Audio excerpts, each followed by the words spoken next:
This is the Rinsten Spring bike suspension shock absorber kit. So the idea is you mount it onto your seat post, and it's a spring that goes between your seat post and your buttocks, keeping your cheeky breekies from feeling too much road vibration.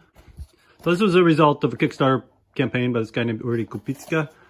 This thing, I paid $44 for it. So I think that's about what it costs. Not sure on that. You can go to his website and find out.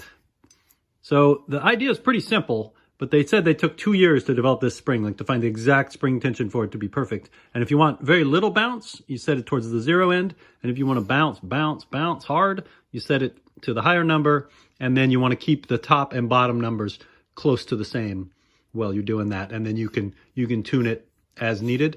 And when you sit on it, it's going to rock a little bit. So you got to adjust the angle of your seat appropriately. So getting that dialed in is probably going to be the trickiest part. And then figuring out just how much bounce I want. I'm going to put it on my hardtail mountain bike that I use as a road bike.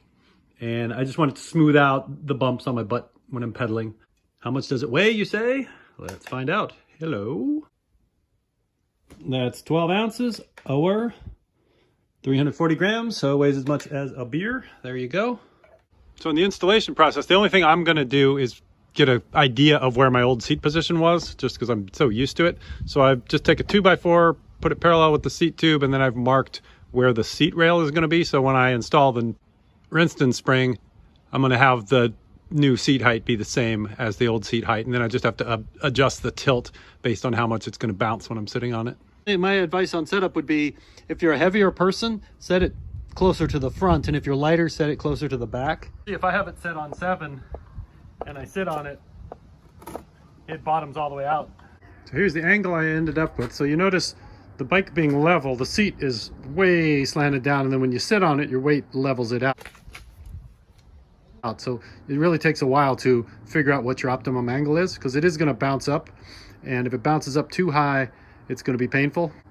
So 85% of my audience is male, so for you guys, it's going to jump up and bang you in the balls sometimes if you have it adjusted wrong. So you want to make sure you get the adjustment right, but it still does rock back and forth and feel kind of weird. This is the setting I ended up with. I didn't like it to be bouncing around too much. Like back here, you're all over the place. So I'm on setting number 2, top and bottom, and that gives me a little bit of float, but it's still under control and you're not hopping up and down like a lowrider. So here's a look down under.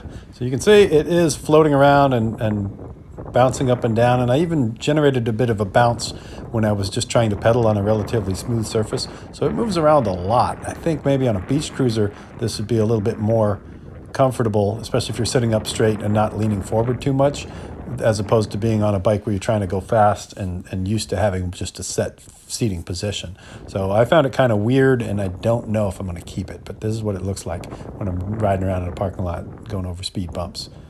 All right, final thoughts on this. And it works, but I feel like I'm bouncing, like especially if I'm even on a smooth surface pedaling fast, it bounces up and down. So the question is, are you okay with the seat rocking back and forth while you're riding? It does absorb bumps for sure, so that aspect of it is good. I think too, if you're a casual rider, like if you had it on a beach cruiser and you were sitting straight up and you didn't have your balls all mashed down, if you're trying to be aerodynamic and lean over and this thing's constantly coming up and whacking you, that's not good. But if you're sitting straight up and down like on a beach cruiser, then I could see how it'd be comfortable, and you kind of float along like you would on that motorcycle or that beach cruiser. But then if you're going to ride a beach cruisers already have springs like this, so you don't really need more springs.